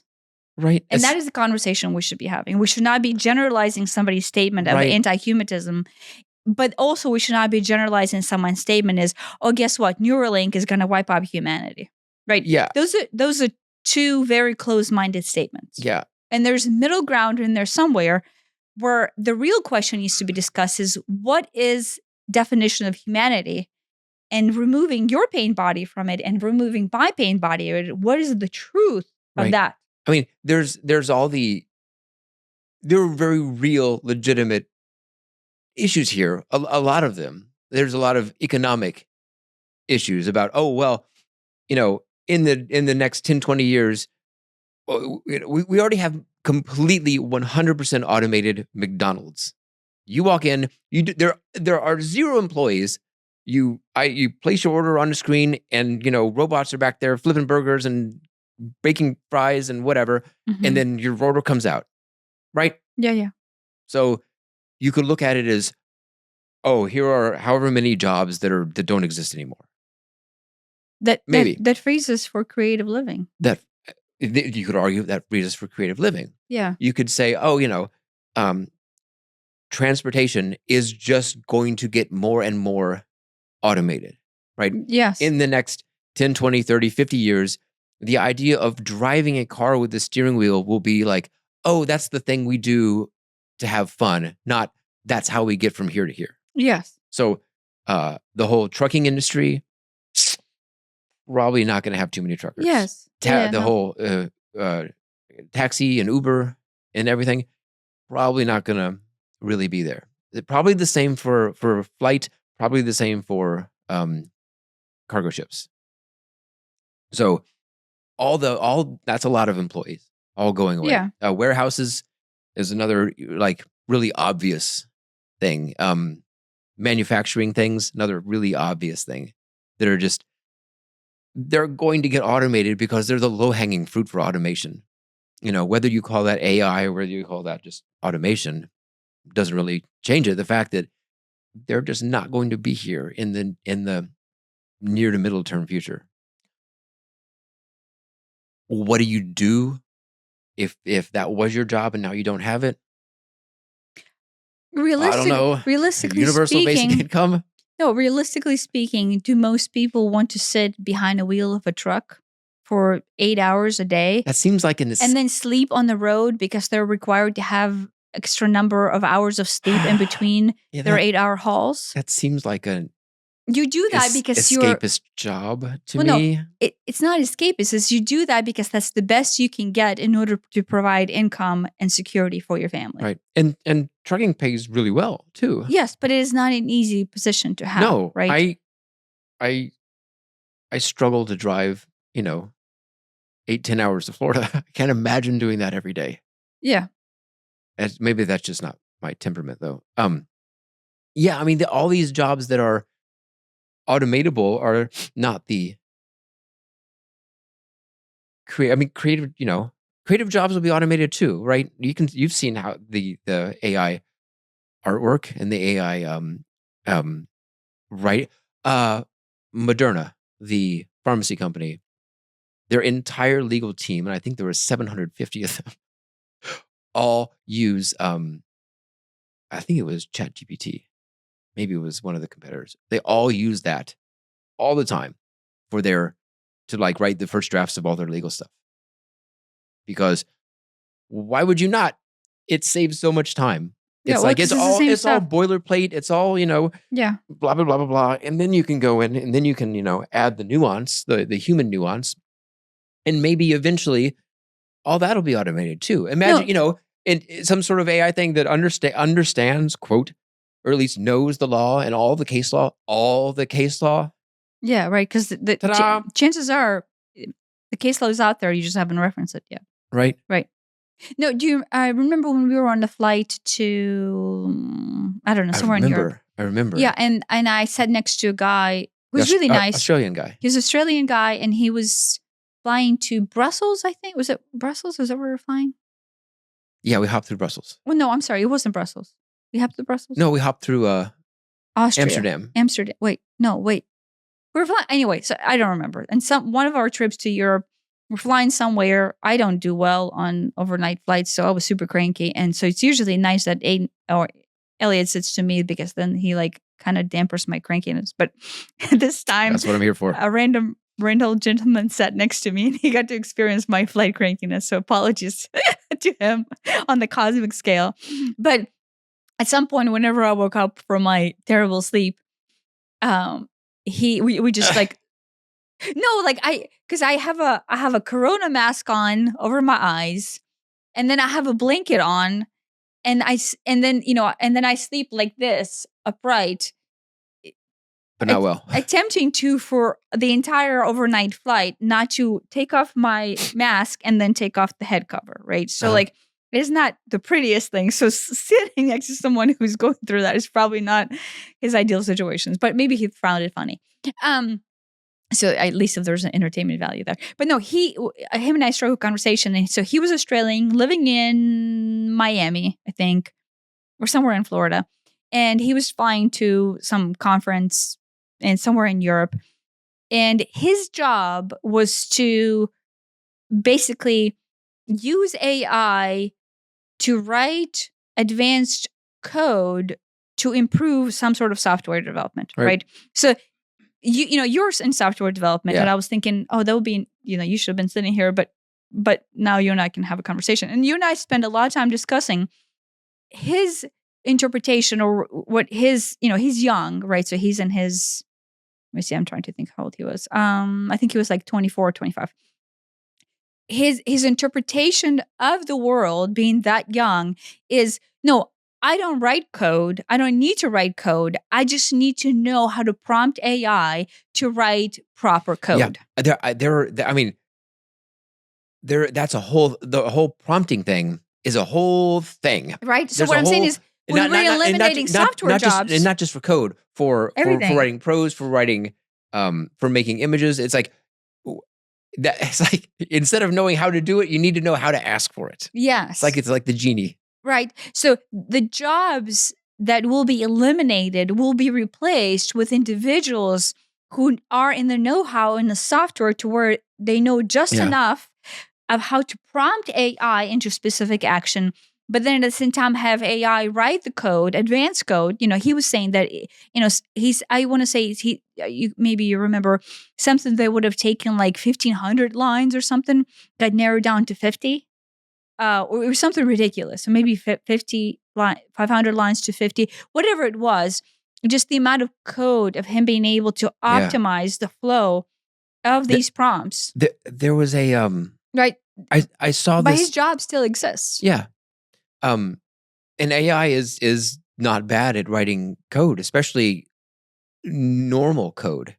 Now, the tricky part is, it can write this and it can write that, but my project is putting those together. Yeah. That's complicated. Yeah. There was a guy, I saw this thing. He made an entire game where AI wrote all the code, 100% of the code. And I think it made the graphics too.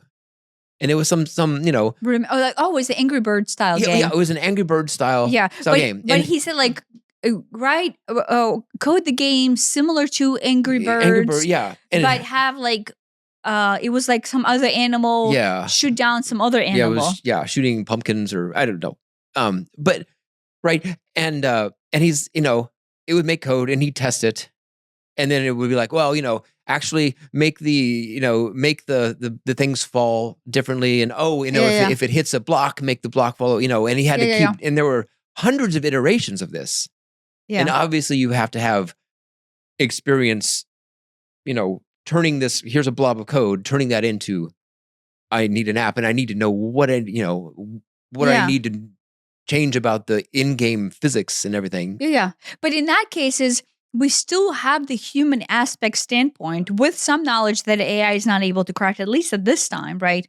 But there's this whole other industry, this is what I want to say, that exists around individuals, companies who are able and have the know-how of their employees to use AI in such an advanced way that it replaces years worth of code, right? Instead of outsourcing to the code team in India for this next 6 months and hoping to get something right, you have a team that knows how to prompt AI, but at the same time savvy enough to where they can work with the code that it spits out. Do you know what I mean? Mm-hmm. So so in that case, yes, we have a very solid way to utilize humanity together with advanced AI to propagate development and betterment of ourselves as a species. Yeah. Right. But we're not augmenting humanity with AI. Yeah, it's serving us. We're using it to make our lives better. Yes. Right. I question, I guess, this is, and maybe this is the cynical part of me, that I question how many people in the world of AI and AI development right now do not see the value of humanity and human range and the purpose of our existence on this earth without that pivot point.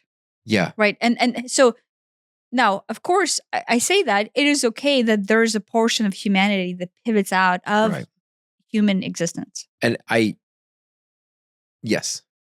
I mean, back in a very 3D world sense, there's going to be a whole lot more truck drivers and warehouse workers and McDonald's employees that will lose jobs than there are new jobs created in this. But, there's a whole lot of candle manufacturers who went out of business when we made light bulbs. And no one's going, well, I sure wish we went back to the good old days of candles. Yeah, but how many jobs did the candle manufacturer or the light bulb manufacturer create in maintaining all the fucking wires that we have right now running all over the place? There will be all kinds of ancillary Do you jobs see around it. We're not foreseeing the ancillary creation. Like in this case, right? If you say, oh, guess what? AI will now write all the software code. and advanced code that humans cannot even foresee because AI has infinite knowledge and software. Yeah. But at no point did we step back and think, wait, now we have companies that hire these know-how employees that know how to prompt the AI to write the software code. Do you see what I mean? That is a job industry that did not exist 10 years ago. Right. And while in theory, this progression just makes the quality of life better as a baseline for everybody. Yeah. That's if there's a goal here, that's the goal. The goal of AI, the goal of technology, goal of moving forward as a society is it's better today than it was yesterday. Guess what? Now we've invented the toilet. That's great. It sure is great that now we have flushing toilets and we don't have to go, poop outside. Well, I can relate. I spent my 13 years pooping outside. Oh, you know what? Now we have anesthesia. That's really nice when you need to have your tooth drilled or your appendix removed to have anesthesia. Because man, that would really suck otherwise. So quality of life just keeps getting better and better and better. And now we're at the point where we can free up time. We can go, oh, you know what? You don't really have to work 40 plus hours a week in order for the company to be amazingly productive. The company's people can be an order of magnitude more productive with an order of magnitude less time. And now, what are you going to do with your extra 30, 40 hours a week? Want to do? What do you want to do? It doesn't have to it no longer has to be a commercially viable thing. You want to paint, you want to make music, you want to run, you want to spend time with your kids. I hope will have the time to do that. Yeah. How do you pay your rent? Is still kind of an open question. I happen to be a fan of universal basic income. I think that is a great solution to this. I think the wealth created through all these advancements can help support everybody. Maybe that's not a popular position. I don't know, but that seems. No, I am pro too, especially since and I know this is like a strange economical question to raise here, but we're printing money all the time for irrelevant reasons, and the debt ceiling that keeps on going up, and the quadrillions of trillions of dollars of debt that we are in debt to ourselves does not make sense. Because we're creating these artificial structures to count something that is infinite because we're printing it infinitely. Right. And it's like, there's money and then there's, value or wealth. And it's like, they're not necessarily tied. Does wealth and value go up? Yes. If you make something out of just stuff, what's a stick worth? They fall off trees, right? They're not worth anything. But if you put enough sticks together, you've created, maybe sticks is a bad example. You've created a bicycle, you've created a car, you've created this or that, and now there's value, right? I mean, there's a literal value. You could now sell it, or there's an intrinsic value, and you could use it to make your life better. Yeah. So wealth increases over time. I guess it can decrease if there's some tragedy or something breaks, but the value inherent in the world is just going up. The value associated with human connection and with human dedication will always surpass any mass manufactured, AI manufactured goods. Do you know what I mean? There's this value there, like value in creativity, value in art. Right. I know some people buy whatever that thing used to be, tokens and whatever, right? But by that example, right? Like you can go to IKEA and buy a Chinese cup for $1.99. Swedish cup. Whatever. But, manufactured in China for $1.99. And there's 2 billion of them, and they're great, and they're ergonomically designed, and it's all good and great. Or, you can go to the art fair, and you and I were talking about this cup. I've had this for probably 15 years now. I think I paid $30 or $40 for it.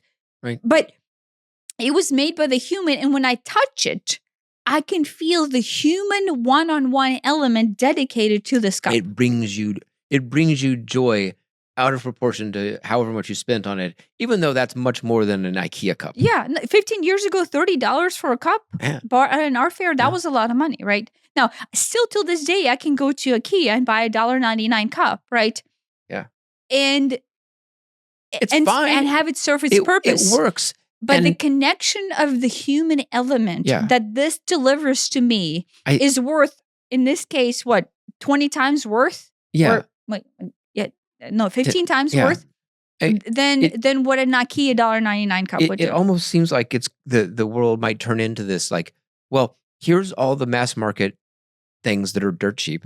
Yeah, which is fine. And those are great because those, if you don't care about it or you don't have a lot of money to dump into it, guess what? Now you've got cups. Cups solved. Check. Yeah. Toilets. Check. But for the things you do care about, you and I care about cups. But, I don't care about, I don't know what I don't care about.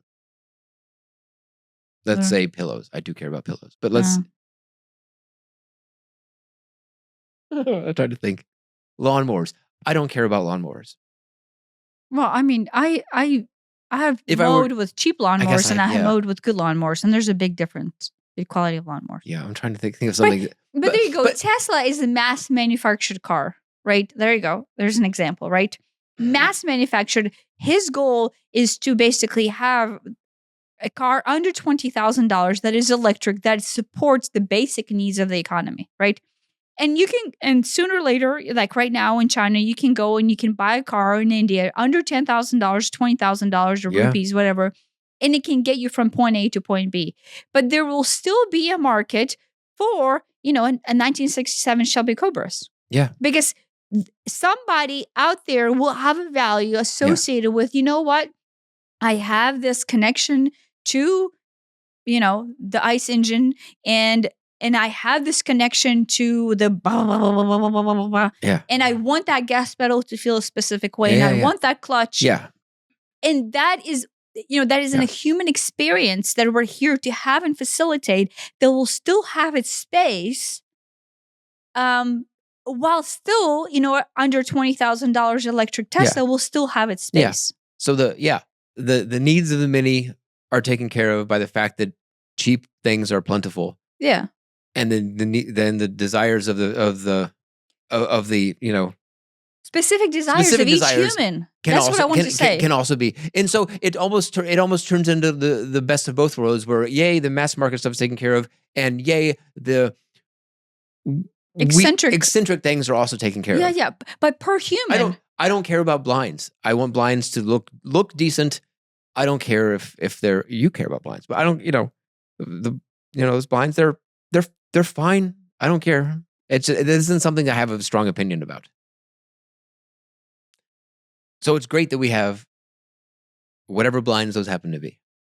Yeah, right. But at the same time, I do care about cups, and I want a cup that has a that I can relate to. Yeah.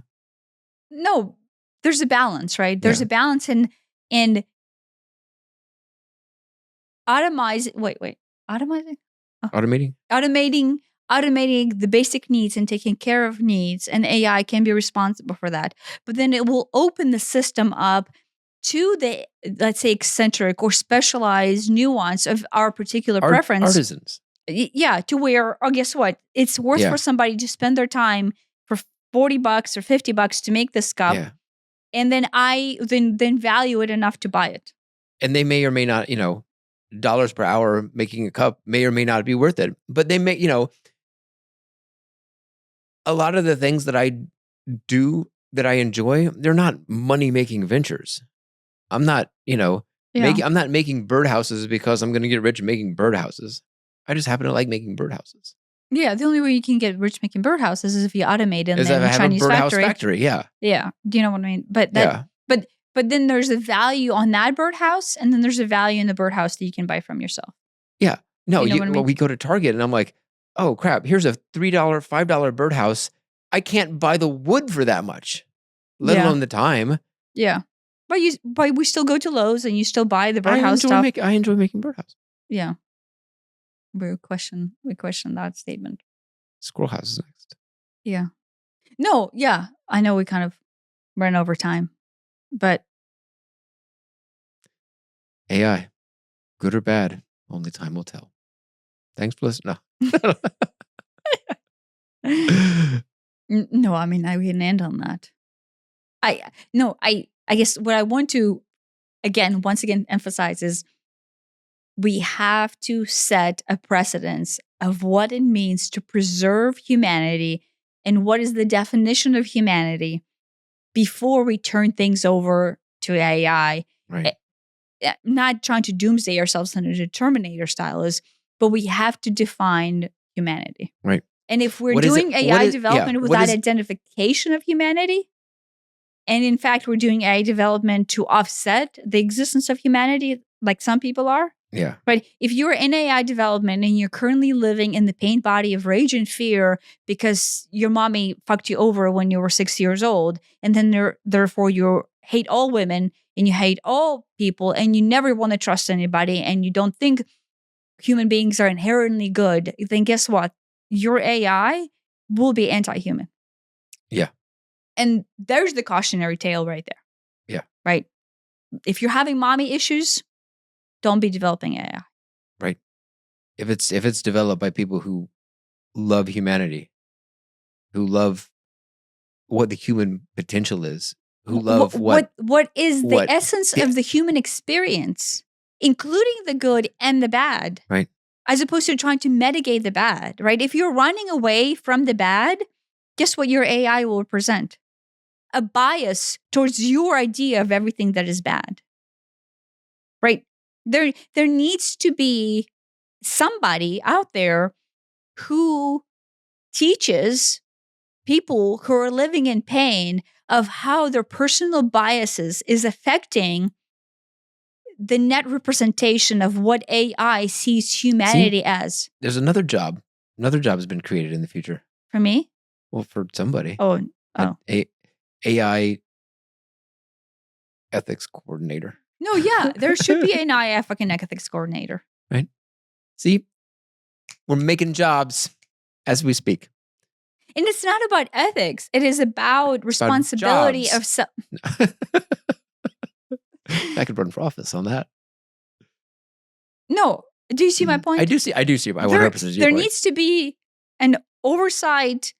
And I'm not saying oversight for the purpose of creating bureaucracy or red tape. No, it's because like literally humanity might depend on this. Yeah, like somebody who represents humanity. I don't even mean humans might depend on this. I mean humanity, our higher humanity might depend on this.